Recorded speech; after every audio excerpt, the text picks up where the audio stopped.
We as people have stopped browsing the internet completely. We've offloaded that chore to AI without even thinking about it, and that fundamentally changes the customer journey. So in a world that runs on AI, the most important visitor that's landing on your site now is not even human. And so that really changes the game.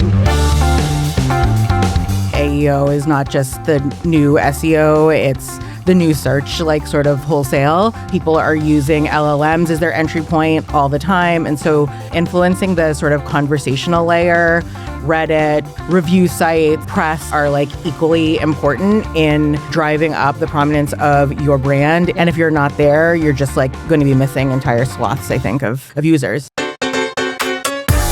I think the human judgment will always play a role in successful organizations because a lot of the strategic decision-making has been prioritization decisions, right? We have a limited amount of resources. We're not going to do this thing and we are going to do this thing. Well, when that constraint goes away, then the decision-making piece of that becomes really important. AI has basically made content production infinite. We call it AI slop. Every team can generate thousands of assets, so production is no longer the constraint. How does that change the role of the CMO? I'm actually going to go to Ashley first. Yeah. Welcome to CMO Uncovered, which is proudly sponsored by CleverTap, the all-in-one engagement platform helping brands turn customer moments into measurable growth. If you're serious about retention, lifecycle marketing, and using AI to drive smarter engagement, CleverTap is the partner you want in your corner. I want to thank everyone for coming to the second Big Leap put on by CleverTap and also our live podcast here that we are doing with CMO Uncovered, which is the third podcast that we'll be recording, and really excited to have such an incredible panel and incredible moderator as well. And I really just want to just give a little bit more insight into how this was created. Around 8 months ago, we partnered with CleverTap to think about a new way to build community and build conversations around growth. And not just the growth that works, but the things that we're struggling with, the different ways that we're trying to scale a business, and the many tests that we do and fail on so we can quickly figure out ways to be really successful. And through that process, not only have we been able to build this incredible CMO VP growth mind network, but we've also been able to build a deeper partnership with CleverTap. And they've been an incredible partner, have really led the conversation on a lot of growth topics. And I just implore any startup in this room, if you are doing anything that touches growth or marketing, to have a conversation with them, learn about them, and really just join the larger growth community that we're building with Uncovered, and specifically CMO Uncovered. So with that, I want to pass it over to one of their co-founders, Anand, a close friend. And then after that, we will dive into the festivities. Let's do it. Woo! It's hot out here. Hi, everyone. I really want to welcome everyone here. It's been 2 years. This is year 2, and it's already, I think, like 10x bigger. Like, and at least that's what it feels like. It's an incredible feeling to be here. Big Leap is something that we built for operators and builders, right? It's not for spectators.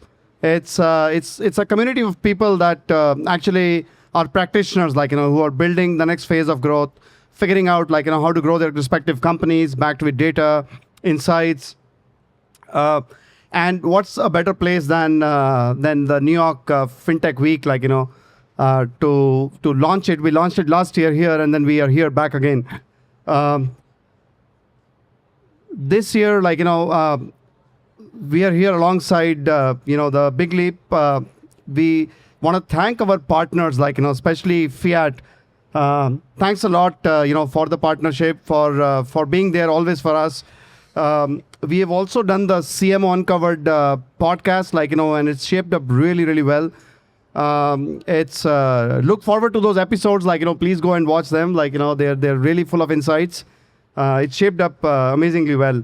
And I think, like, the practitioners come and share things that, like, you would not find written somewhere else. Like, this is candid conversation, and it's done very, very nicely.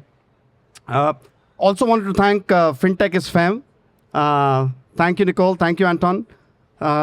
This is something truly special for us. Like, your partnership truly makes this incredible. And we are doing this right here in the heart of Madison Square Garden. It is, I don't know, it's an incredible feeling for me. This is one of the world's top arenas, for all things. And to be standing here and doing this is just, it's an amazing thing. Today we are also launching something physical in the world of digital, like they say, swim against the current. In the world of notifications, emails, everything that you can't see and touch. We have launched a magazine. What? Whoa! It's called for real. Like you can take it back home. There's a copy for everyone. Oh my gosh! Whoa, that is so cool. Thank you. This may this spark 1,000 ideas. And feel free to share those in forums like these. Once again, I want to welcome you all. Thanks a lot. Means a lot to me. Have a great rest of the evening. Let's listen to the podcast now. Yeah, thank you so much, Anand. I will say, first of all, as someone who long worked for magazines and is obsessed with physical magazines still, amazing. Second of all, that's our friend Katy Perry, for real, for real. Third of all, I think you just have your next 4 cover stars. Yeah? You're going to keep making them? All right? I've only been on a few magazine covers, but I've never been on CMO Uncovered. So I'm going to add that to my bucket list of things. But in all seriousness, I also just wanted to share from our perspective at FinTech is Femme. Honestly, today became possible because it's a rainy day in November. It's San Francisco. I'm leaving the Fiat Growth Summit. I'm walking beside Anand and learning more and more about CleverTap. At the same time, I'm telling Anand, I'm talking his ear off about this vision I had to be the next era of New York FinTech Week and to lead that through the power of storytelling, growth, community. And when I told him all of that, he totally got it. From that rainy day walking outside to dinner together, to being here in real life, to being here in person, to having Nicole Patterson on stage with us in the main stage in the big hall, to having Mrinal in our videos and our social and the face of some of the digital content. It's been an absolute pleasure. Like I said, New York FinTech Week was not going to happen without this partnership and this FTW experience. So just thank y'all for being a part of it, for seeing the vision early, and I can't wait to continue to grow together and to continue to help FinTech grow in its new era of scale. So now that I've been all mushy-gushy, let's get into some fun. So we are going to do a kind of round the robin flow as Drew had designed it as something in the world of ESPN. I'm not gonna lie, I don't sport, so I'm gonna do my best Drew impression up here. But excited to see how it goes. All right. So, I had some of this tequila. All right. This is a happy hour, right? Okay. First question. Topic, takes. That's what we're doing. We're doing topic, takes. Very different from previous cycles. All right. First thing, AEO is the new SEO. We've spent the last decade optimizing for search, but now AI agents are researching, recommending, and even buying on behalf of users. First take, if your brand isn't showing up inside LLM answers, you're invisible. Thoughts? Well, I agree. I completely agree. I'd say I'd take it a step further and just say that AEO is not just the new SEO, it's the new search, sort of wholesale. I think, the search engine response page is less and less real estate that is accessible to brands. We've been getting pushed down for years, whether it's the organic search or the paid. People are using LLMs as their entry point all the time. And so, we don't need to abandon SEO principles completely. I think a lot of those still are effective and useful. You should be developing content, creating thought leadership, but at the same time, influencing the sort of conversational layer, Reddit, review sites, press, all of those things are equally important in driving up the prominence of your brand and creating more influence for your brand within these conversations. Yeah. And if you're not there, you're just going to be missing entire swaths, I think, of users. Mm-hmm. Our first take from Veronica, who leads growth and marketing at Betterment, everyone. So All right. I will say when people purchase tickets to this event, and I always have a question in there that says, how did you learn about us? And of course, the typical responses are newsletter, website. But I had a solid mix of people who said they found this event because of either Anthropic or ChatGPT, and that made me very happy. So yes, okay. Up next, Catherine of Zip. How are you thinking about this shift from SEO to AEO in practice? What's the take? Yeah, absolutely. Great question. And thank you for having me. My name is Catherine. I lead marketing at Zip, which is a buy now, pay later focused on serving America's underserved population. And it's such a great point. It's super relevant. I think the way that I think about this is it's actually two things, right? We're talking about human discovery first.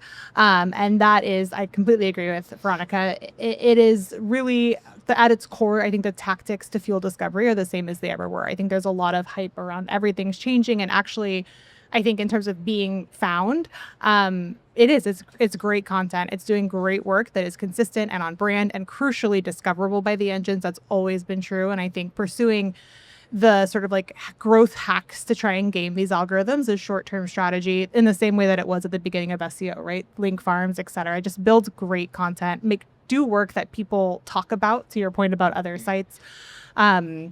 Certainly what is changing is the metrics that you need to look at to understand the stakes, right? Unlike a ranking where everyone is there, you're just below someone else. You're not there at all, right? If you're not being sourced. So there's definitely a lot evolving. I don't mean to suggest that there isn't, but I think there is also a decent amount that's staying the same. I think when we talk about agent discovery, which we're spending a lot of time and energy on as well, which is to say that there are now there is a future, and it's now, where there may be autonomous agents making purchases on behalf of humans as a payment. What does that mean for us as a lender? What does that mean for us? How do we lend to autonomous agents? What are the considerations? And for us, it starts with governance. It starts with security. Broadly, we're focused on building trust frameworks around identity preservation and audit trails. So it's two things, right? It's like human discovery that remains core to the brand and the growth, but there's also this new frontier of agent discovery that we're focused on as well. What a fascinating transition to our final guest here in the round robin, Ashley, the CMO of Prove, who's also a part of the FinTech Security Summit that is happening tomorrow as well. I know your CEO, Roger, will be joining us on stage. All right, Ashley, bring us home on this first topic. AEO is the new SEO. Yeah. So I would say we as people have stopped browsing the internet completely. We've offloaded that chore to AI without even thinking about it. And that fundamentally changes the customer journey, right? So in a world that runs on AI, the most important visitor that's landing on your site now is not even human. And so that really changes the game. We as marketers have spent the last 20 years learning how to build websites that are beautiful and interactive. And when an agent lands on your site, they don't care. It's a large language model. Right. It's looking for language. It's looking for really deep product descriptions. It's looking for honest customer testimonials on your site. And that's not the way that sites are built. We weren't built for that. So at Prove, and as marketers more broadly, we have to do a little bit of unlearning, is my view. And at Prove, we adopted an AI search optimization tool called Scrunch, little plug there, that helped us do quite a bit of learning as well. So helped us understand how we were showing up in responses on the AI engines, and also relative to our competitors, how our buyers are prompting the engines. And there's some really interesting insights that are coming out of that. I'll just share one. Like last week, I learned that our competitors were being cited more often because they have Wikipedia pages, and the LLMs like the Wikipedia page because it's this long form content that's easy to read about your products and your company. And so now my team has the mandate to go create a Wikipedia page, which I can't imagine having asked them to do 6 months ago. Right. But here we are. So certainly the rules of the game have changed. The game has changed. So first and foremost, we have to learn what game we're playing and what those new rules are. That is insanely helpful, and I am interested in looking. Now that I know that people are buying tickets to my event through like LLMs, I must get on this platform that you are on. All right, so then I'm just gonna go ahead and poll the audience really quick. So it seems as though AEO is the new SEO, is the overruling on what's happening on this panel. Audience, all right, so AEO is the new SEO. Scream for yes? Yes, yes. Any no's? Any no's? GEO. Yeah. Same. Same thing. Yeah. Fabulous. Fabulous. Shall we go on to the next topic? Are you ready for it? Okay. Next. The funnel is dead. Friendship is the funnel. A reminder, Drew wrote these. I'm just reading them. It feels like the traditional funnel is breaking. Trust isn't built through ads the way it used to be. It's built through peers, creators, and communities. I mean, that's how we're here today. What does friendship is the funnel actually look like in practice? Who wants to take that one? I can start. Who's got some friendships? Yeah. I mean, look, word of mouth continues to be one of our top acquisition drivers. It will continue to be one of our top acquisition drivers. I think people just like to hear from people, which is kind of radical based on the answer to that first question.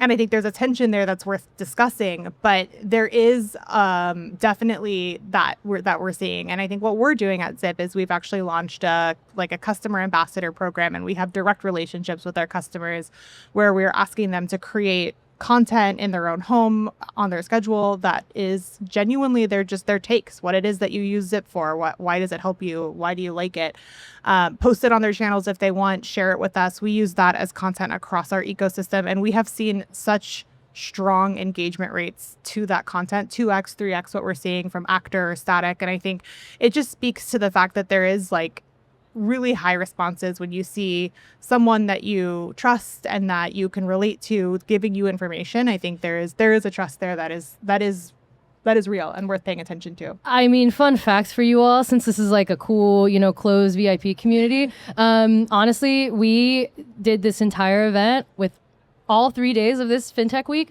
Summit with all organic marketing. All organic, all just my newsletter, my emails, DMs, Francis's DMs, our DM, right? Like just word of mouth. So the fact that we could be at this scale with just word of mouth, I think this friendship is the funnel is becoming clear.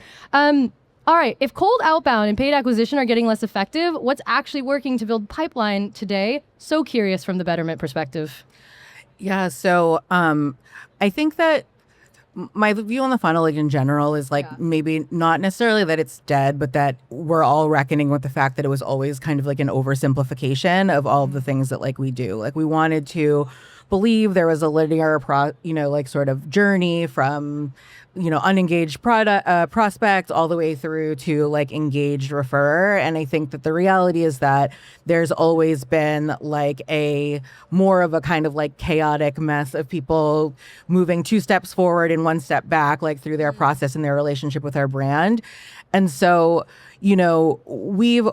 I think we look at this a lot, specifically with our like account-based marketing efforts on our B2B business lines. Like it's generally a closed universe of like target accounts. We really, orchestrate and track and like pay attention to how people are going sort of forwards and backwards throughout their journeys with us. And we really try to be in all of the places where people have challenges that they want to solve and that we can help them solve. So those are in, through content that we distribute to them. It's in content that we host ourselves. It's, on stages at events and trade conferences where we can provide our solutions to people who, maybe like really like hotly in need of an answer that day, or who might need one 9 months in the future. And we just want to always be like repeating and presenting like sort of deeper solutions to the things that will like pop in front of them. And so we want to just meet people where they are. I think that's like always been kind of the name of the game, and it's never been one that's like necessarily linear. We just want to Yeah. respect people for where they are and Yeah. and give them what they need when they need it. No, I mean, and I think that's important, right? To have this like kind of hybrid. There's no binary ways of thinking of this. And I want to share like a fun fact. So I've known your CEO, Sarah Levy, for some time. I wrote about her in my book. When you were talking about all of that, I'm not gonna lie. There's an image of your SpongeBob SquarePants content ads that were out there, which for a B2B marketing campaign is mad unique. For those that do not know, Sarah Levy is the CEO of Betterment. She was formerly the COO of Nickelodeon and Viacom, an absolute icon. She spoke on my stage a few years ago. She said, "If you love SpongeBob, you can thank me."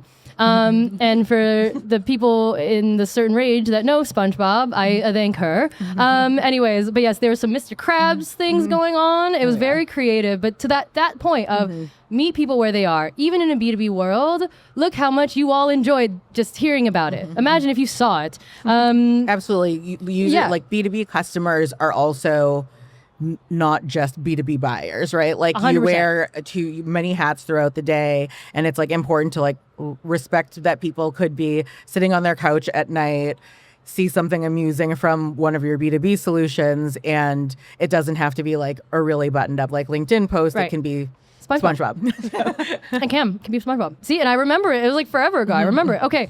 All right, Ashley, take us home. The funnel is dead. Friendship is the funnel. What's something that brands maybe still try to buy today that actually has to be earned now? Yes, I think great question. Friendship is the funnel. I would say yes, but I don't think there's anything really new here at all. I refer to these as high trust channels, and I think that high trust channels have always been the best performing. I think that what is maybe new is that some of the low trust channels, like we talked about, cold outbound, just have gotten so bad that we feel comfortable ignoring them, completely.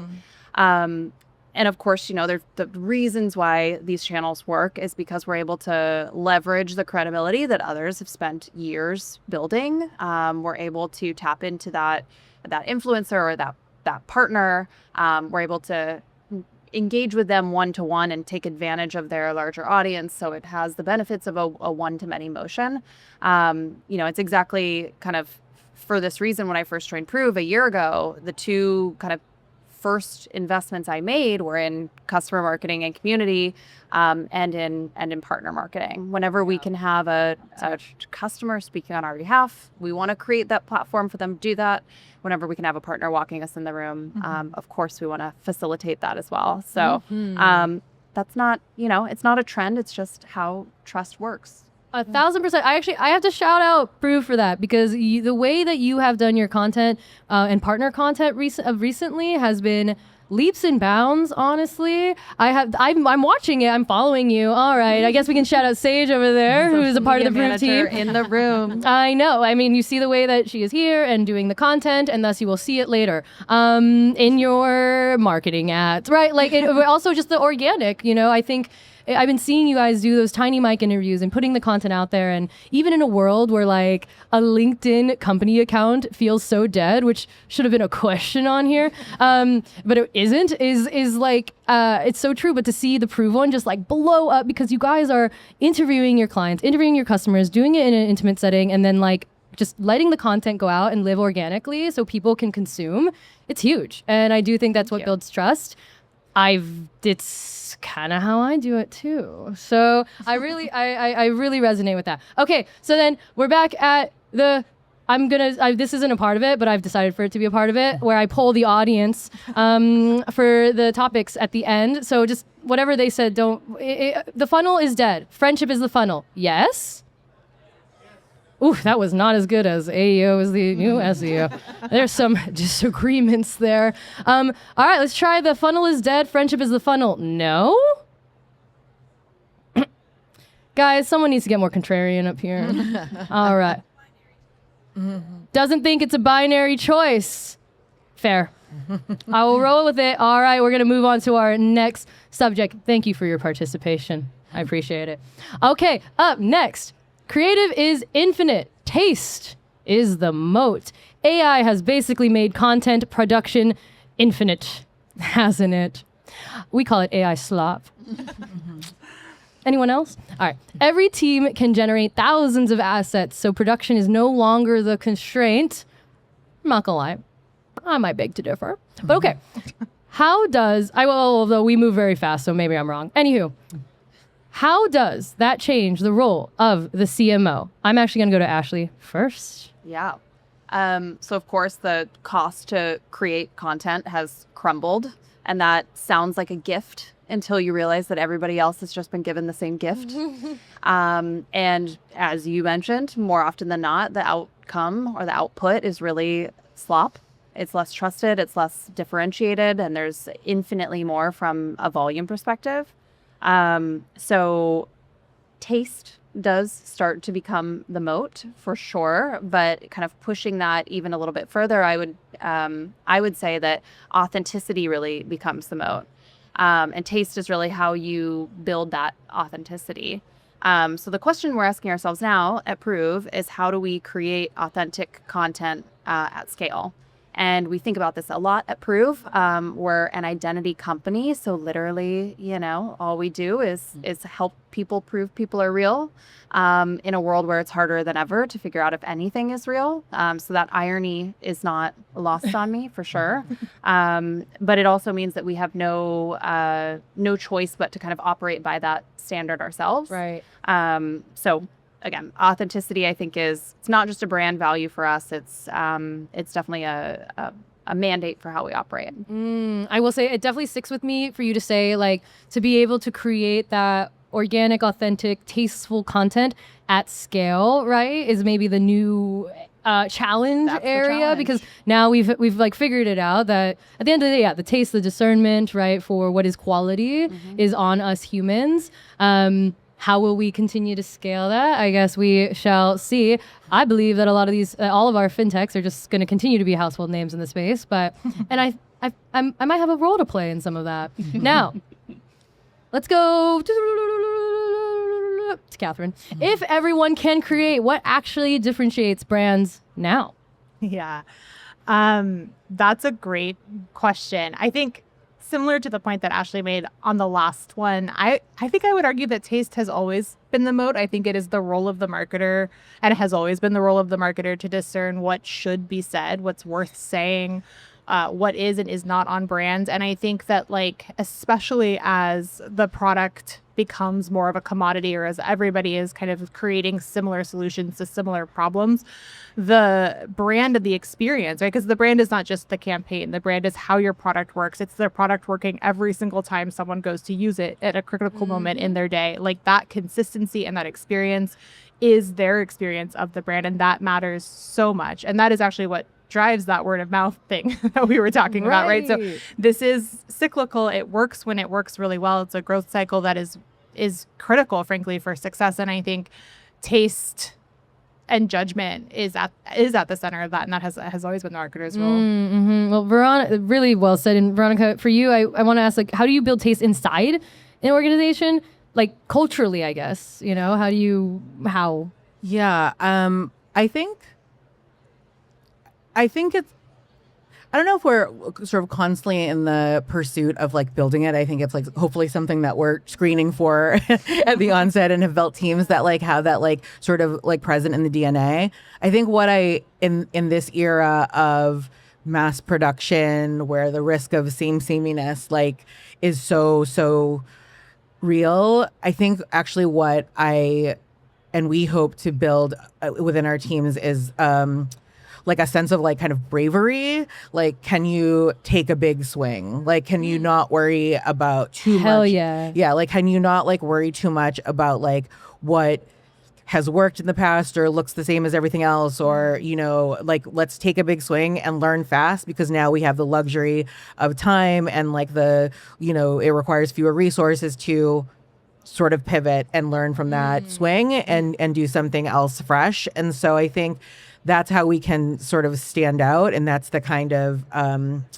sort of like new skill that I think we want to like feed into like our teams, like from across the whole organization, like from the sort of creative side all the way through to performance, is just like take bigger bets and like let's like really take advantage of the resources that have been freed up by this technology.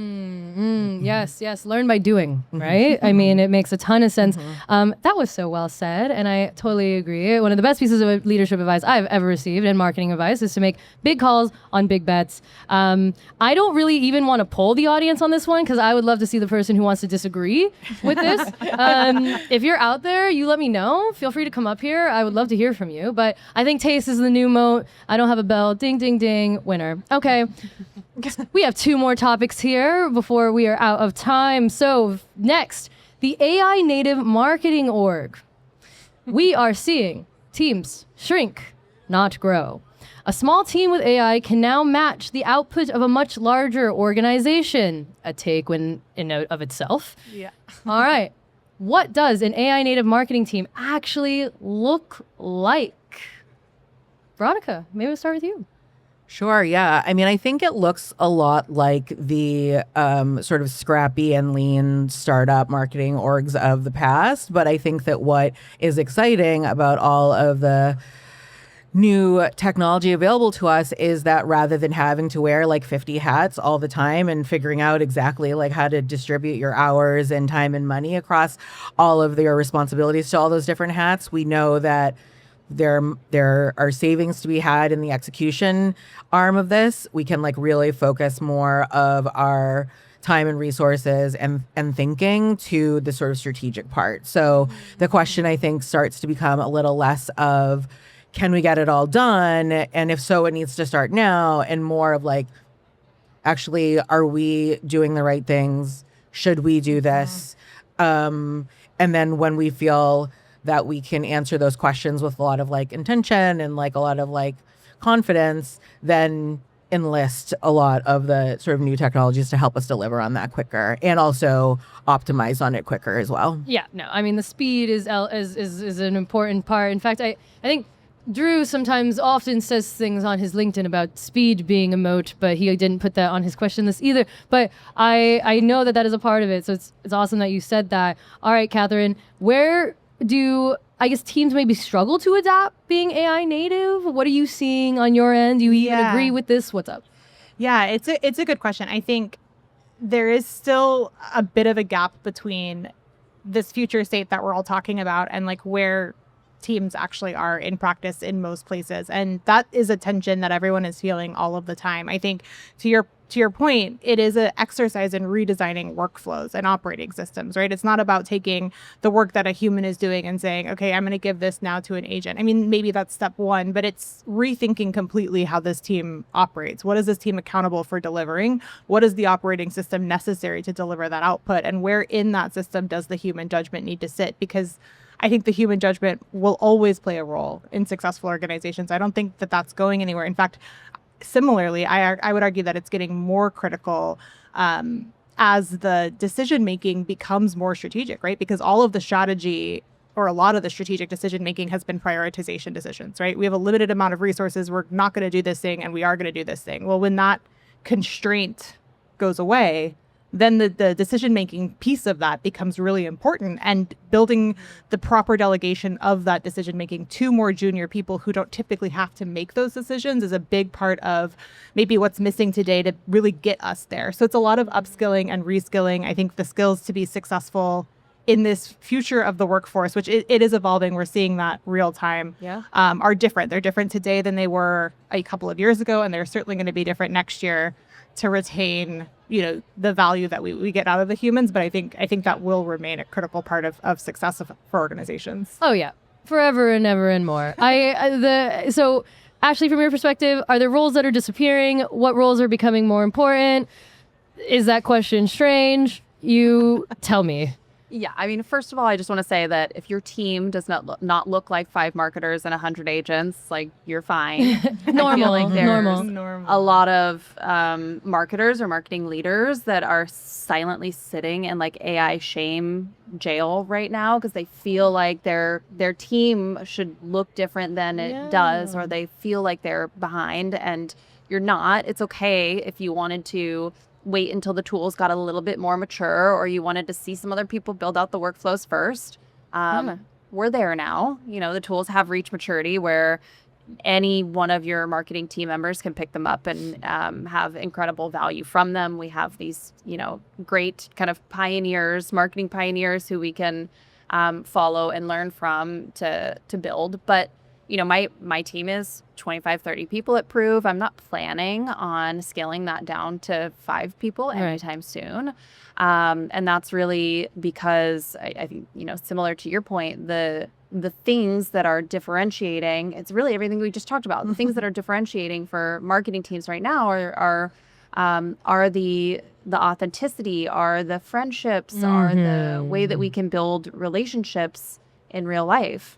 So the things that move the needle right now still require humanity. And I think that, the AI native marketing org isn't necessarily smaller. It's just freeing our marketers up to do the things that they do best. All right, then in that case, we might actually have one topic here that's kind of we're not so sure, right? Like it's more of the blend, the hybrid, the mix, maybe not scaling your 25 to 30 person team down to 10 and a bunch of agents, but maybe instead keeping your 25, 30 person team and then figuring out how they multiply, right?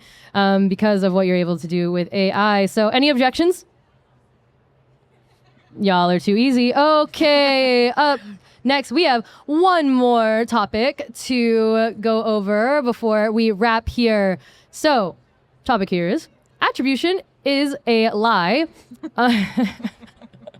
What? Everyone keeps... Oh, this is the whole sentence. Attribution is a lie everyone keeps paying for. Okay. Attribution is getting harder to trust, not easier. Cookies are gone. iOS is locked. AI agents are interacting on behalf of users. How are you thinking about attribution in this environment? I'm going to open the floor. Go nuts. Sure. I have always been an attribution skeptic. I started my career 20 million years ago in search marketing, at the dawn of pay-per-click. And, this is your highest intent kind of customer, the clearest attribution line sort of possible, that last click to purchase. As my career has expanded and I've gone up funnel and into different channels, it has always just been an increasingly impressionistic picture of what is happening. Yeah. And it has always felt like if any sort of vendor or, if any vendor was sort of promising clarity, it felt very disingenuous to me. It would be based on a set of assumptions that were clearly going to be biased. There was never a perfect science here. And there has just always been a lot of hand waving. And it was all in the pursuit of credit, giving credit to one thing.